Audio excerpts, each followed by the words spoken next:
Hey guys, welcome to another interview. Today I have the honor and privilege to have a great friend of mine here with me, Andrew Logan, all the way from Australia, from the Sunshine Coast, right? Yeah, you will Yes. tell us more. Okay. Yep. Uh, I'm much looking forward to this interview because it's a topic that I know many of you guys want to know more about, which is financial freedom.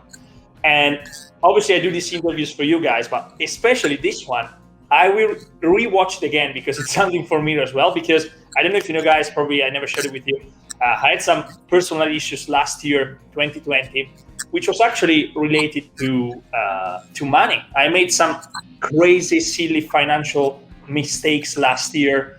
I'm a very impulsive guy as well, and if I want to buy something and I have some money to do it, I do it. I don't think twice. I don't think really long term. So I really need to shift mindset around this. And it's not that I've not read books. I've read, the classic Rich Dad Poor Dad and the cash flow quadrants and the secrets of the millionaire mind, all of that.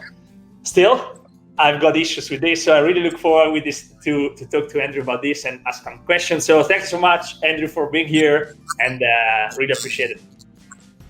Mate, yeah, great to be on. Thanks for having us. Looking forward to it. Amazing. So let's go straight into this. So maybe a short intro for those of you who don't know you, and then we go into the question. Yeah, so I guess super short, the last 20 years, pack it all into a quick intro. But when I finished school, like everyone, most people, and you finish school and you're told, hey, get good grades and go off to university and get a good degree. And I was academically strong at school, so everyone told me go be a doctor because that's what you should do and that's where all the money is. So I was studying physiotherapy, which was the degree before medicine, and I picked up that book Rich Dad Poor Dad, and I started reading it, and I'm thinking, oh, hang on. And this kind of first seed of doubt started planting in my head of, hang on, I'm going to work my whole life? Hang on, no, that's not right.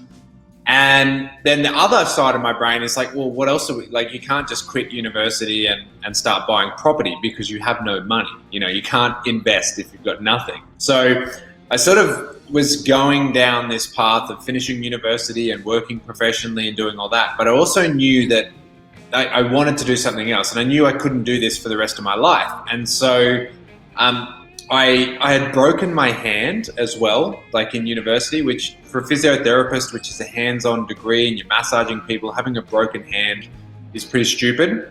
So I kind of had all these like flashing warning signs that this probably isn't something you'll do for the rest of your life. So how about we look at other options? And so I set this goal of being financially free at 33. And I tried everything, and I did blogging and Google AdWords, remember that? And I tried that, but for a week, and I tried trading commodities for a week, and I tried trading currencies for a week, and I tried making my own website for a week, and was doing all these things. And one of the biggest things was that everything failed because I was very immediate, very short term. Like I said, like I was like, here it is, I found the secret and I'm going to be rich tomorrow. And I just kept thinking, like, show me how to get rich tomorrow. And eventually I found network marketing. And I remember like being there at an event and seeing this lady, and she was talking about mindset and growth and personal development, and the one thing I had refused to do for so long. And I remember turning to my wife and said, okay, like, I am willing to do this. Like, I'm willing to actually start doing personal development. I've been doing all these other things. So eventually, I sort of found network marketing alongside personal development, and I had all these financial experiences and financial mistakes along the way. And I also had traditional business experience at that point. I'd been like sort of running the traditional business at the time. So I had this kind of perfect storm created where we were able to have a lot of success quite quickly with network marketing.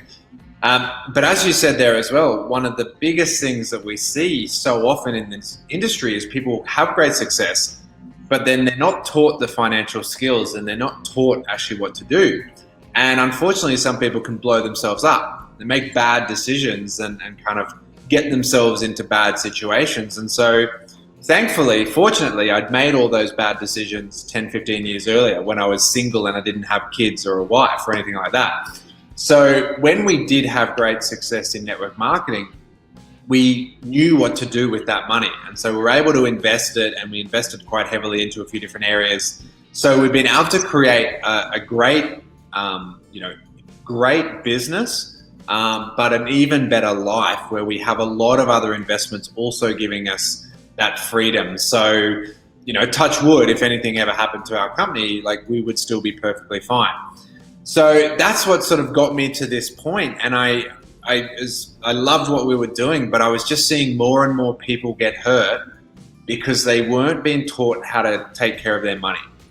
And I think it's something we do as an industry. We teach financial freedom, and we're like, join up with network marketing for financial freedom, or come get residual income. And we use all these fancy words. And if you've never heard of residual income, it sounds really cool. And if you've never dreamt about financial freedom, it's really cool to create the vision. And it's not to stomp on anyone's vision. It's just a reality of, we show people how to make a business. We don't show them financial freedom. We show them a great business model. If we're going to actually help people have financial freedom, we're going to teach them how to take care of their money. Because if you can't take care of it, it will disappear. And no one ever got financial freedom by spending all their money straight away. So that's kind of sort of what's got me to this point now. And that's what really excites me at the moment as well. Amazing. Actually, really interesting to know your story. I didn't know exactly how it started, but we have a very similar story. I also was very strong at school, at university. I'm actually an engineer, so a bit different. And the first book I read was Rich Dad Poor Dad. And that started planting seeds in my mind because I come from an employee family. Both of my parents are employees, so they don't have an entrepreneurial bond, gene, whatever. So that really started to shift my mindset. And then I started to read, books about personal finance, business, and personal development. And then also eventually got into network marketing, which is, I would say, we talk more about this, but one of the absolutely best opportunities for the average person to start a business, to get into this, to move to the right-hand side of the cash flow quadrant, as Robert Kiyosaki teaches. So really, really interested in this. And now, so what's your definition of financial freedom? How would you define it? Well, it's a great question. Just before, my brother and my father are engineers too, so I understand that engineering mind. Trust me. Well, look, I think again, financial freedom it's a great word. It's a very exciting word. There's a lot of great F words in the English language, and financial freedom are two of them. And so, it's a very subjective word, but as well, because what I consider freedom, you may not. It may not interest you, and what you consider freedom may not interest me. So freedom is a subjective word. Financial freedom is a measurement of, can you do what you want to do with your life without having to go to work, essentially? Or how long could you survive doing what you wanted to do without having a job or something like that? So financial freedom is essentially a measurement of time. So we talk about that person is rich or that person has money, and you can objectively measure that. I have $10 in my hand. My son was busking today. He decided he'd go busking down the street, and he sold jokes to people for $1, and he made $13. Right, so we can objectively measure he is now $13 richer. But when we talk about wealth and freedom, we're going to talk about, okay, well, how long does that $13 last? And for him, he's probably looking for some Lego to buy right now on Google. So his wealth is actually quite short because that money lasted about 5 hours in his pocket. So that to me is essentially financial freedom is a measurement of time, of doing what you want to do with your life, what makes you happy. And can you do that for a period of time without needing an income? And if you can, then you are financially free. Nice, love it. So is there actually a formula for that? Like, how do people can achieve this? Well, I think there's also like an opposite formula. I think probably like the opposite formula first, and I talk about it on trainings and in my book is the freedom formula. But it's more of helping someone get a snapshot of what the system sort of pushes us into. And what we're kind of taught is our retirement freedom. And so the freedom formula in that regard is you can, and very, very simple, you don't have to be any good at maths or anything, but how much money do you have put away for your retirement right now? So that's in any kind of investment, any kind of bank account, and any kind of, government, superannuation, 401k, all those sorts of programs. So let's say there's $100,000 in there. And then how many years left do you plan to work? So if I was in a working industry and I'm 38 now, let's say I was going to work for another 30 years up till I was 68, which is a horrible concept, but let's say I wanted to work for 30 years. And then how much money are you putting away each year? And if I'm saying, well, look, I put away about 10% of what I earn, and so I'm earning $100,000 and I put away $10,000 and I'm going to put away $10,000 for 30 years, that's $300,000 plus the $100,000 that I already have put away, that's $400,000. Now you divide that by how many years you plan on living into retirement. So if I retired at 68 and I wanted to live until I was 88, so I wanted to live for 20 years, suddenly that $400,000 isn't as interesting or isn't as exciting because it's only $20,000 a year. Yeah. And I don't know about you, but my retirement, I want to live on more than $20,000 a year. So it's, we're taking out a lot of factors and inflation and interest and all those sorts of things, but it's a simple snapshot that for the average person working, even putting away 10% of your income diligently is still not going to provide any kind of freedom. So we have to have some other things coming in. We have to have other streams of income coming in, and we either create them and build them or we start buying them. And for most people, they're just surviving as it is. So we need to kind of create that side hustle or secondary income.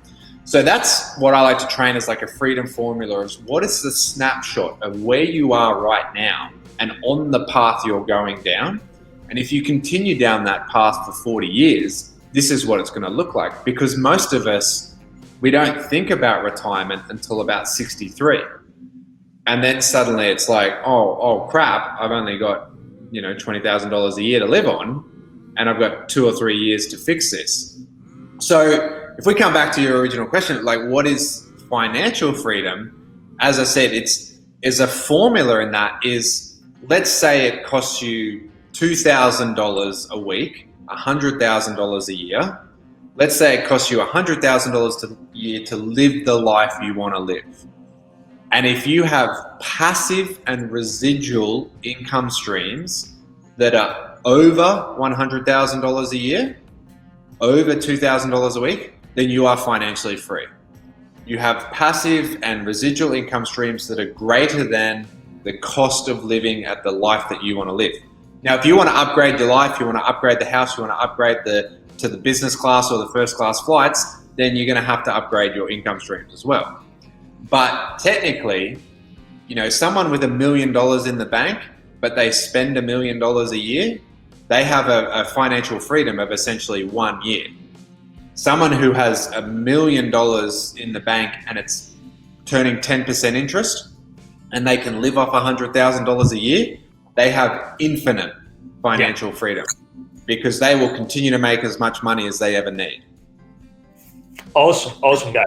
I'm gonna rewatch this as well because I need to take more notes and finally put it into my head, because otherwise I'm never gonna stick to this. Then I'm actually gonna ask a question that wasn't planned, but interested in this as well. So obviously you touched on this. You mentioned network marketing, so that's been your main vehicle to achieve financial freedom. So what would you recommend for someone just starting out, interested in becoming financially free?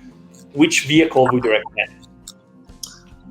Well, look, that's one of the challenges, isn't it? That there's so many vehicles out there, and even then, when we look at investment, do you start in property? Do you start in stocks? And do you, like, if we're going to talk property, do you renovate? Do you buy and hold? Do you buy land? Do you buy units? Like, there's so many challenges out there, and so, as you say, we need to find the right vehicle for you, and so people need to ask themselves 3 questions first. Do I want to be actively involved or passively involved? So if we're taking property for an example, do you want to be actively renovating properties, or are you passively buying and holding? So if you love to hold a hammer, get into renovations. If you don't know how to hold a hammer like me, don't go down that path. So then, are you buying for now? Are you like building or buying or creating for now? You're trying to change your life now, or are you buying or building or creating for the grandchildren? So again, if you're putting money away for the grandchildren, property or stocks are a very good option because they're a longer term, slower vehicle. If you're looking at changing your life now because there's too much month at the end of the money and you just can't survive each month and you've got to add some extra money into your life, you need to look at great business models like network marketing or something like that, where you can create an income producing asset very, very quickly. And you can create it without much money involved. And that then comes to our third point of, are you looking for cash flow or capital gains? And it's really important because people misunderstand this all the time.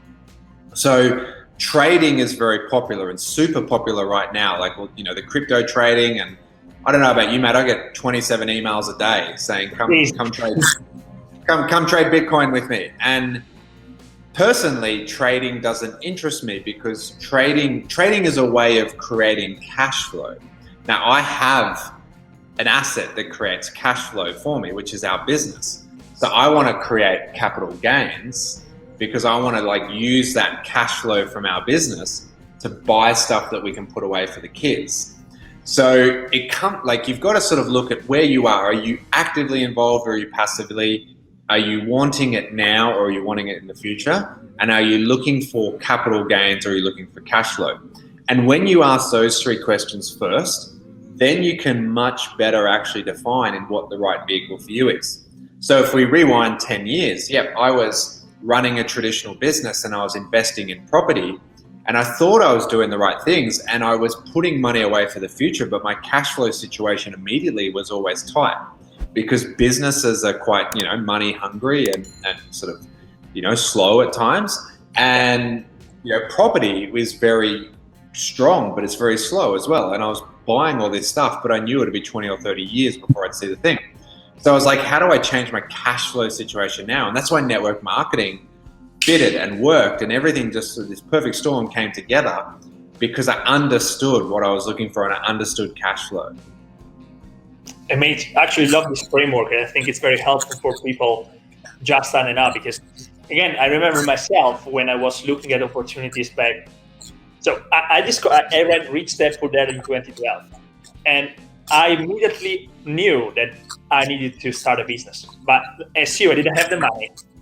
I didn't want to quit university just because I didn't know what to do. So I was like, I don't know what to do. So there are so many opportunities out there.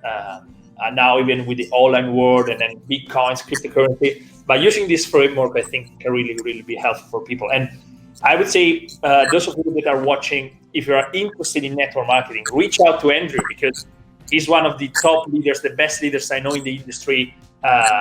Great integrity, not just on the business side, but as a person. So reach out to Andrew and he can tell you more, guide you more on this. Okay. Then let's go a bit more personal, because I read, it was a few years ago, I think you can correct me if I'm wrong, that the average millionaire has 5 to 7 income streams, if I'm correct. So how many do you have and how many do you actually recommend people have?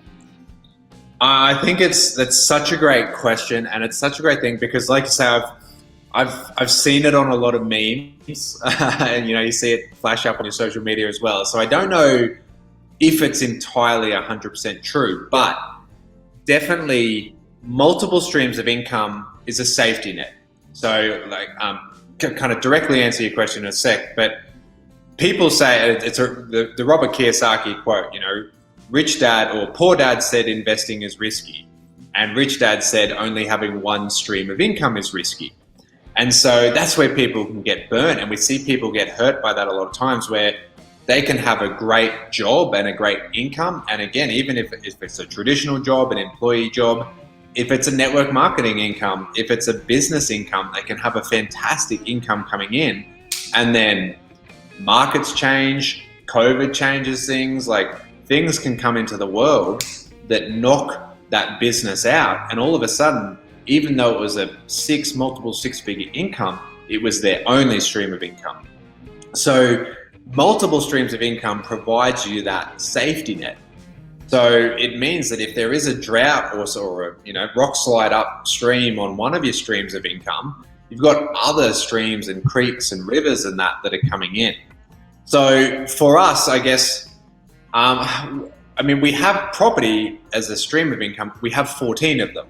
So I don't know whether you'd count that as one or you'd count that as 14. But then we have a couple of different stock, investment accounts, and we have business. I'm just launching a kind of new business at the moment, which is really exciting as well. And when you talk the cash flow quadrant before, and if you haven't read the cash flow quadrant, you really need to, because we're going to geek out about it for a little sec here. But it's funny because when you just launch a new business and you make $10 in that business, it's so exciting.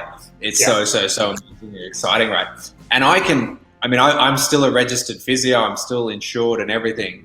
I can go out tomorrow and work as a physio and make $1,000. But that $10 is so much more exciting because it came from the right-hand side of the quadrant, not the left-hand. So I probably, I guess if you're looking at it, probably 17 or 18 streams if you include all the properties in that as well. But I think the really important thing on that question as well is when people see that and people say, I've got to have 7 streams of income, get one, and get good at that. So even if it is your job, like you've left university or something like that, work your job until you can do it well, and until you can do it consistently and you're not on the job learning and you're trying to side hustle at home while you're trying to learn your job, because focus is such a key thing.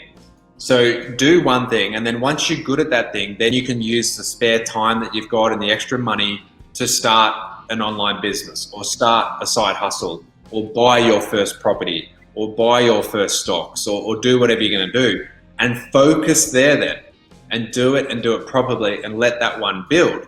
And then when that one's taking care of itself, like if it's a property and it's just churning out money every week from your tenants, then you've got the money to buy the third.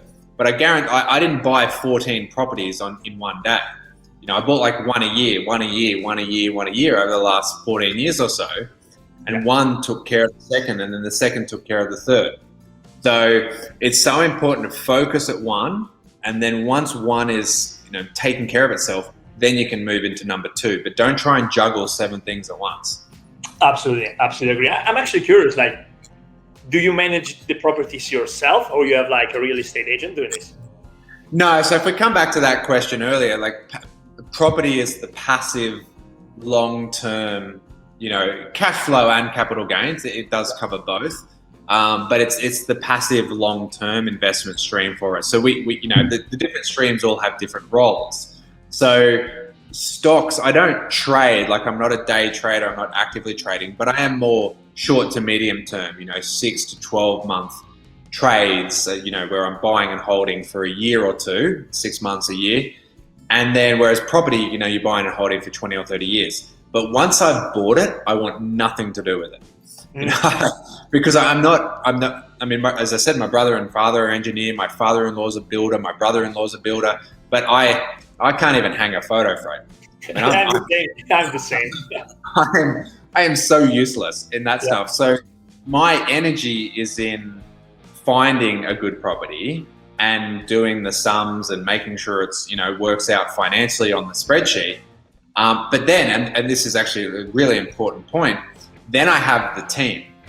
And it's all about your network, and it's all about the team. And I've got a great bank manager who is just fantastic, and I've got a great real estate agent who is just fantastic, and I've got a great property manager who is fantastic, and I've got a great solicitor. And the real estate agent knows exactly what I want. He rings me and he says, "Look, bang, here's what you want. It's here. I found one." I look at it, and if I like it, I just send it to the bank manager, the solicitor, and the property agent, the rental agent. And then I don't touch it. I sign some forms, and then I don't want to know about it for 10, 15 years. Nice. So that's like the passive one. That again, my energy is better served elsewhere. There's no point in me trying to change a light bulb because I just electrocute myself. Love it. Yeah, it's all about leverage at the end of the day. So love that. And before we go into the last question, I have another one that wasn't planned. So that's my struggle, because I've been, I would say, pretty successful financially in the last, from 2016, from when I started, then I'm at Fraser. We started the Ninja Networker, which was very successful financially as well. I'm not disciplined with money. I'm very short term. If I want something and I like it and I have the money, I buy it. Actually, last year, I bought something even if I didn't have the money, and that's where everything collapsed. And it was like 4 or 5 months of depression and stuff. So how do I personally fix it? I think this can help many people, but how do I fix this, that I'm not disciplined, I'm not really long-term, maybe because I'm single, I don't have kids and family, so maybe I just think about myself. I don't know, like, how do I fix this? Yeah, I was going to say have kids. If you have kids, you won't have any money to spare because they'll just suck it up somehow. But no, it is a really good question, and I shouldn't joke. But I think it comes down in anything. We're talking about books. There's a great book called The Big Leap by an American psychologist called Gay Hendricks, and he talks about how essentially we have like a thermostat in our brain. And it's like, when there's a thermostat in your house and, it's winter for you at the moment, and you open the door to kind of, go for a walk or whatever, and cold air rushes in, and the thermostat brings the temperature of the house back to, whatever it is. And then you like put the oven on to cook dinner, and the house heats up a little bit, and the thermostat brings it back the other way. And so we often have a financial thermostat in our life. And when money comes into our life, we kind of, oh, whoops, and then we kind of make these silly decisions or whatever, because we've got to get back to here. Like, this is where our financial thermostat is set. And that's where we see lotto winners, athletes, sports stars. They come out of university, they sign the big contract, and 3 years later they're broke. And the lotto winner wins all this money, and the thermostat, and then bang. And then, it's interesting as well where you're like, oh man, I'm really broke this week. And then all of a sudden, someone pays you that $100 they owe you.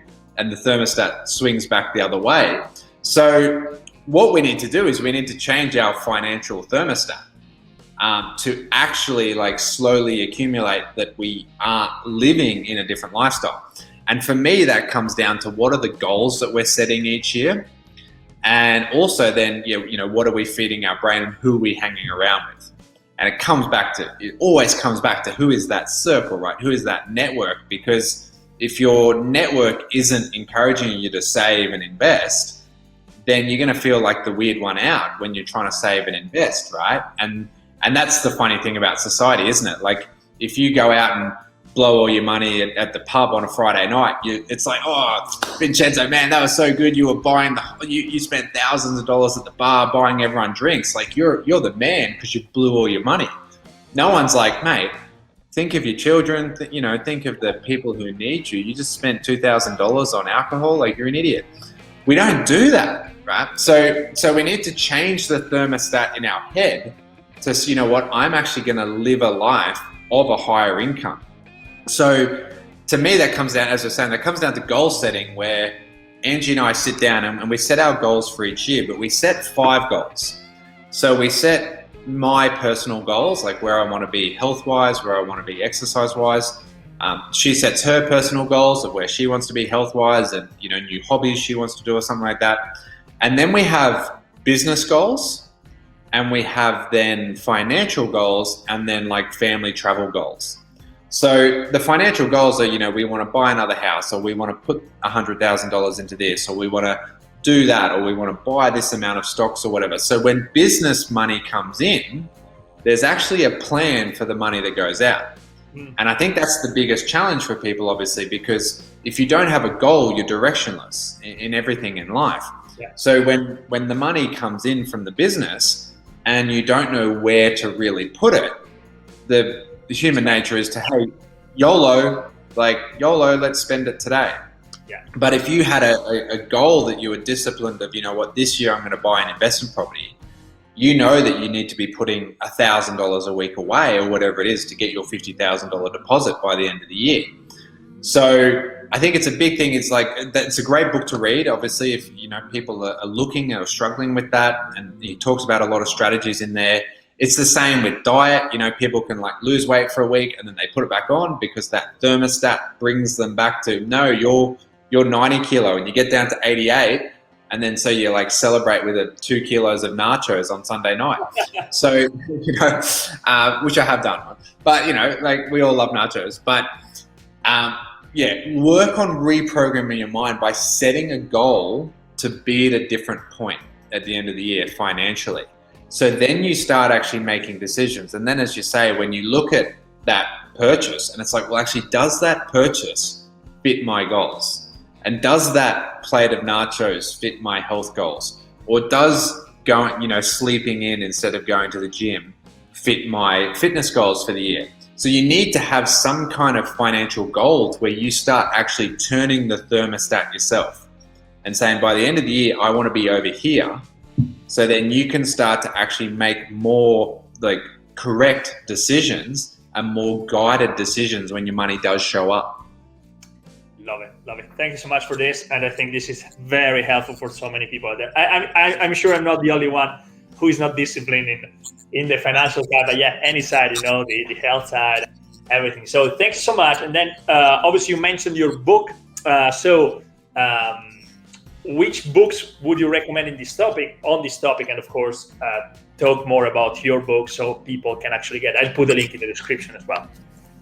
Yeah, cheers. Well, I think we both talked about, like, I think for so many of us, Rich Dad Poor Dad and the Cash Flow Quadrant are sort of, the Bible, essentially, like the starting point for so many people of really just understanding different types of income and different ways to earning income, and that there are different paths.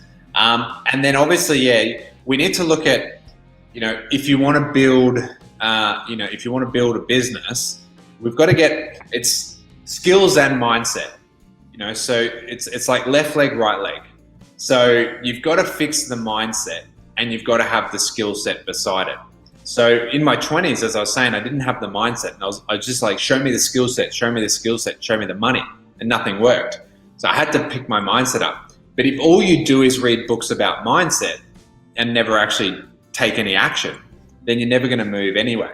Yeah. So it's like you're walking, if you just, mindset's your right leg, if all you do is just read books but never do anything, you'll just walk in circles. And if skill set's your left leg, but all you do is just like go FOMO and like, you know, let's go, then you're just going to walk around the other way.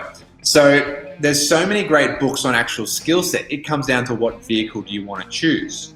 So starting with your mindset, Rich Dad, Poor Dad, the Cash Flow Quadrant, The Big Leap, Secrets of the Millionaire Mind, The Richest Man in Babylon, they're all sort of the mindset classics. And then you find your vehicle. So if you are looking at network marketing and you want like a skill set book as well, then that's what I wrote my book about. So my book's called The Way Out. And what I wanted to give people is both sides of the story. So I wanted to give people both the skill set and the financial mindset. And I wanted to show them actually, here's how you grow your business, because we need to kind of get this cash flow coming in and we need to get the income. But we need to actually teach you how to turn that leverage into a legacy. So you created this leverage business model, you've got your hustle, your side hustle, whatever you want to call it. But as you're moving into leveraged and residual income, how do we grow that into passive wealth? So it's called The Way Out, and it's the 7 steps to financial freedom. So it's a step-by-step skill set guide of how to actually grow your business and then grow your financial skills. Because to me, that's the challenge in the industry. We're so good at showing people how to brand themselves on social media. We're so good at teaching people attraction marketing. We're so good at teaching systems and duplication, but no one's actually teaching us what do you do once you're building a business to create wealth and freedom. So that'd be my recommendation, certainly from the mindset and the skill set side. And, you know, there's a lot of them out there. There's obviously libraries full of them, but start there. Yeah, love it. So guys, I'm going to put the link in the description. Get Andrew's book. It's amazing and it's going to help you a lot. And you see the value that Andrew is providing. So the book is going to be amazing as well. So where people can find out more about you, obviously they get a book, but if they want to reach out to you, maybe they're interested more in what you share with us. So yeah, where they can find it. Yeah, so I mean, I've got a few social media channels, obviously, they can follow. Like Facebook, I'm Andrew Logan, and there's a few Andrew Logans, but I'm standing on stage holding a microphone, so you'll see me. Or I'm at Andrew James Logan on Instagram. But yeah, I've been working on YouTube a lot lately. So my YouTube channel is called Leverage to Legacy. Exactly as I was talking, showing people how to create the leverage and then turn that into a legacy. And I've also got a podcast called The Way Out. So obviously just the same as the book called The Way Out. So that's really very financial mindset orientated, obviously helping people with the skill sets to grow, but very money mindset orientated. So if you like, you know, free content and you really want to learn, definitely follow me on YouTube and my podcast, because, you know, putting a ton of value up on there at the moment. Awesome, mate. Can't thank you enough. Of course, guys, if you have any questions I didn't say throughout the video, but put them in the comments, so Andrew will also answer as well. Thank you so much, mate, for being here. I cannot wait to visit you in Australia to celebrate some milestones that we set. And again, guys, get the book and comment below. And yeah, thank you so much, Andrew, for being here. Mate, great to be in. Thank you very much. Bye-bye.